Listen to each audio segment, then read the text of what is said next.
नमस्कार. तर बघा बऱ्याच ताईंची कमेंट होती, की आपण साधा थ्रेड वापरतो. ठीक आहे, साधा थ्रेड वर्कसाठी आपण वापरतो. तर हा मध्येच तुटतो. तर बघा शक्यतो हा पॉलिस्टर थ्रेड जर आपण यूज केला तर तुटत नाही. परंतु जरीही तुटला तर मग काय करायचं? हा खूप मोठा प्रश्न आहे. त्याच्यामुळे मी तुम्हाला आज इथे हा व्हिडिओ घेऊन आलेली आहे. शॉर्ट आहे परंतु खूप महत्त्वाचा आहे. तर हे बघा इथे तुटलेला नव्हता, पण तरी मी हाताने थोडासा तोडला आणि हे बघा आता इथे थ्रेड जो आहे ना हा तुटलेला आहे. आता इथे काय करायचं आहे ना ते मी तुम्हाला सांगते. आता एवढ्या याच्यामध्ये आपल्याला गाठ बसवता येणार नाही.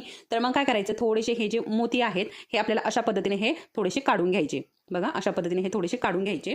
आता थोडा आपल्याला गाठ बसवता येईल एवढा आपल्याला थ्रेड इथे काढून घ्यायचा आहे खालच्या बाजूने. ठीक आहे, हे बघा आता मी हा जो थ्रेड आहे ना हा खाली ओढून घेत आहे.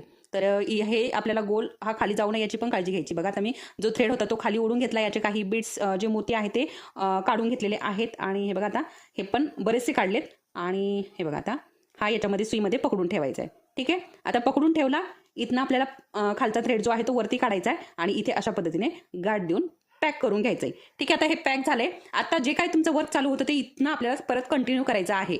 अशा पद्धतीने इथनं आपण परत दुसरा थ्रेड घेऊ शकतो. दुसरा थ्रेड परत इथनं आपण वरती काढायचा आणि जे मोती काय आपण घालत होतो ते इथनं आपल्याला परत कंटिन्यू करायचं आहे वर्क. अशा पद्धतीने चला तर मग व्हिडिओ आवडला असेल तर व्हिडिओ लाईक करा, चॅनल सबस्क्राईब करा. परत भेटूया, तोपर्यंत धन्यवाद.